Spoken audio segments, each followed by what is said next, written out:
going to see the second version, how to convert, how to get the transpose of given sparse matrix, that is fast transpose. So the benefit of this fast transpose is that it reduces the time complexity to get the transpose of given sparse matrix. In previous technique we have seen that the time complexity for that transpose required is n square. Okay, now we'll check by using this technique what is the time complexity of given sparse matrix converted into transpose of that matrix. Now in this technique two terms are used. First term is called as R term, that is again array, one dimensional array which contains total number of rows for each possible column value.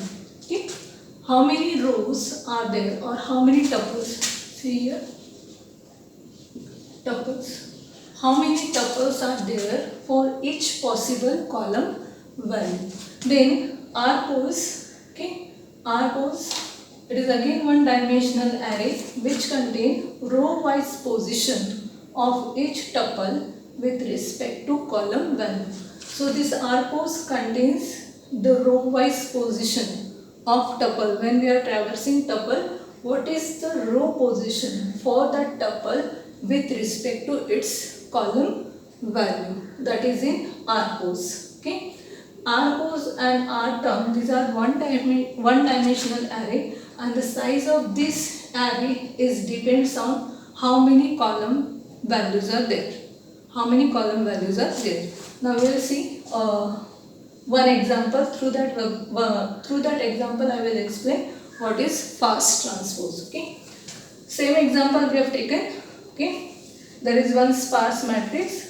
Again this sparse matrix is in tuple form. Here we have used structure. The structure contains R, C and V, three values, and here is the array of all these three values. Okay, so this A of 0 is tuple which contains R, C, V, three values. That's why it is called as tuples. Okay, now we start with R term and rpos. So R term is nothing but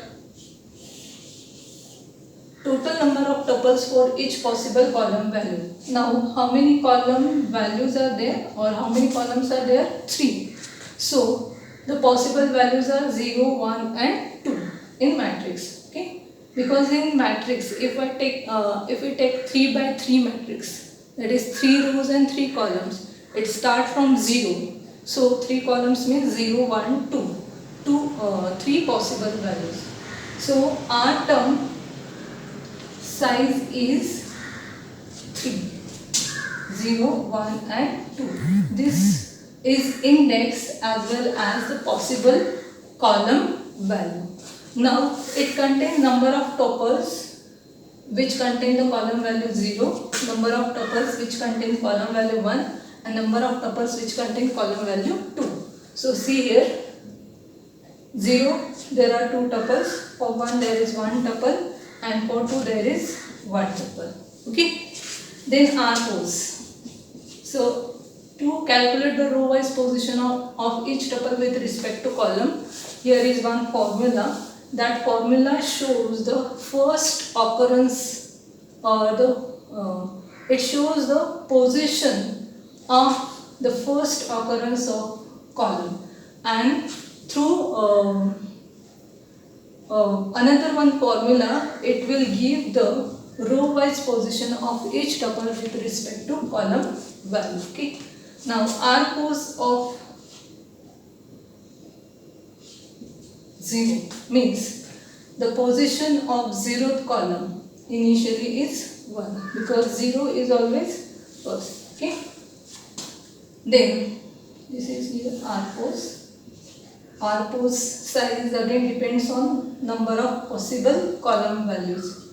So there are 3 columns, so size is 3. Rpos of 0 is 1. Okay, that is position of tuple which contains the 0th column. That is occurrence of tuple, first occurrence of tuple which contains the value 0. That position is always 1.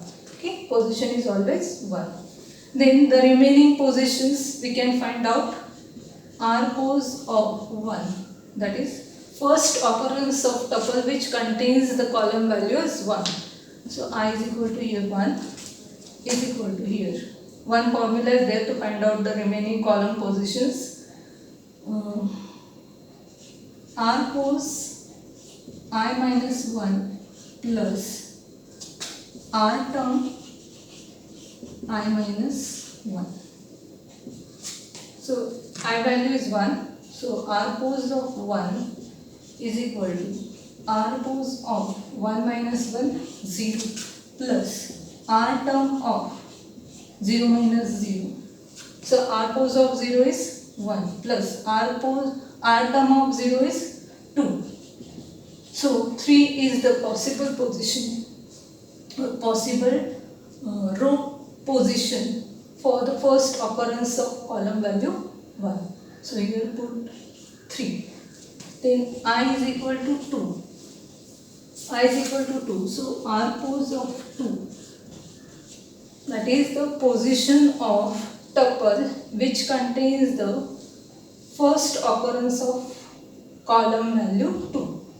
So R pose of I minus 1, I is 2, 2 minus 1, 1. So R pose of 1 plus R term of 2 minus 1, I value is 2, 2 minus 1, that is 1. That is R term of 1, which is nothing but R pose of 1 is 3 plus R term of 1 is 1, so is equal to 4. R pose of 2 is equal to 4. So here is 4. So these are the positions of particular column that occur first time in sparse matrix. Okay. After that, what we have to do? We have to scan every tuple. Okay. We have to scan every tuple.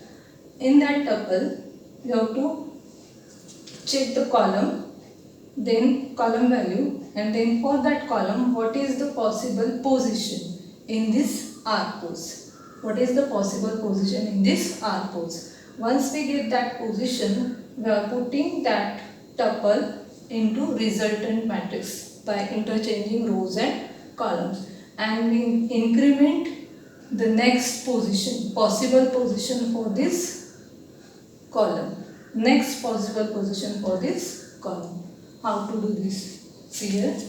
Now here we are taking I, okay, that ranges from 1 to A of 0 dot 1.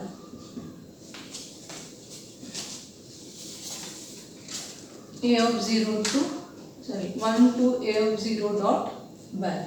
Okay.